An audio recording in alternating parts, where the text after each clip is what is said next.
Well, good afternoon, YouTube. I'm going to have to make this a really quick video because here in New England we are under the gun for thunderstorms from 5 until 10 p.m. Wednesday evening. Lovely. So I'll just keep it short. I'm going to show you something I've added to my toolbox. Now this is something I used to play with way back when I was an Eagle Scout. And haven't played with one since. Boy, is that a lot of years. So let's raise you up here and give you a look at what I'm working on here. My tripod's in the truck, so we're going to have an impromptu tripod using my... No, let me show you this. Using my thermos and my selfie stick makes for an excellent impromptu tripod. Well, monopod, but whatever. I went over to a place called Hobby Lobby today, and I purchased me some cotton rope. And then I scrounged around into my recycle off-cast bin of stuff that I wasn't willing to off-cast. And I found me some copper pipe. Actually, I went and found the copper pipe before I went to Hobby Lobby. That way I'd get rope that was just big enough to nicely, snugly fit. And I've charred it. The point is, I can take a ferrule rod, my Sparkolite, if I get it the right direction, throw some sparks at it. Let me get closer to the camera so you can see this.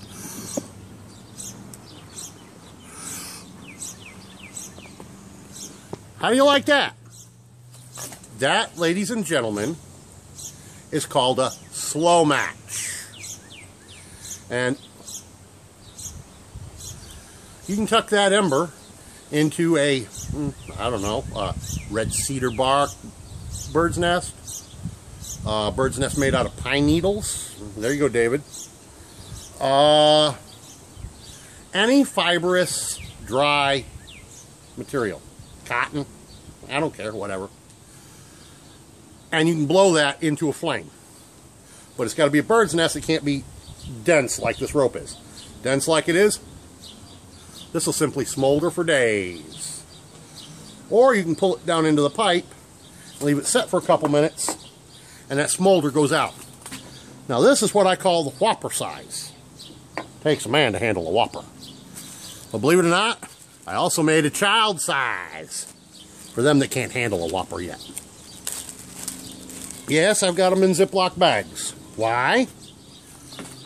This only works if it's dry. This, also out of my recycle bin.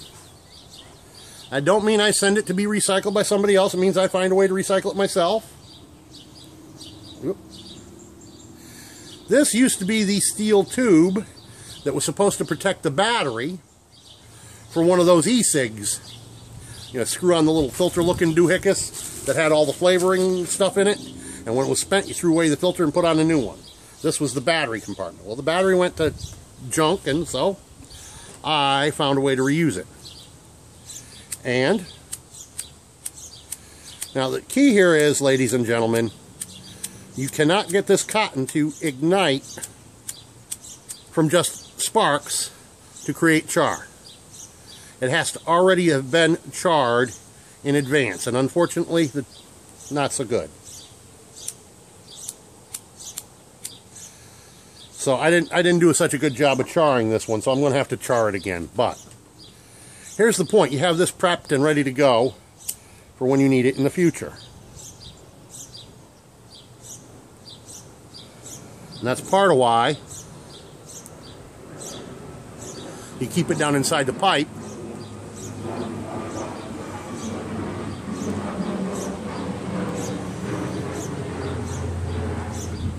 To protect the charred end.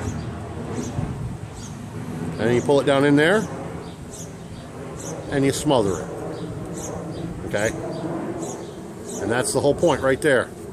You want the charred end ready to go when you need a fire. And that's why we keep them in a plastic bag or something plastic. Now I will be finding something better than a Ziploc baggie. That's just a more temporary way of keeping them dry. That should be smothered pretty well now. Let's push it back out and find out.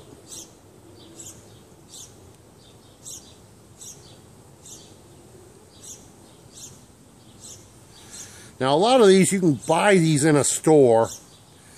I've seen them in the past. They come with a wheel that'll advance the wicking, the cotton. I don't bother with that. I just push it up through manually by giving it a twist and a shove. And there it is. Let's see if the sparkle light will get it this time.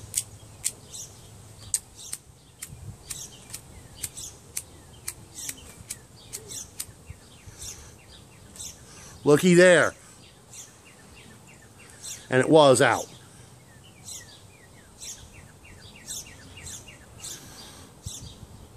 There we go. Just that simple, ladies and gentlemen. It's a simple device that can save your butt when you have nothing else. I mean, suppose you ran out of petroleum jelly coated cotton balls. Still got the spark. Now you got another tool in your toolbox. And like Dave likes to say, 2 is 1 and 1 is none. So that's what's shaken here at Embarado Smithing and Woodcraft. Peace out.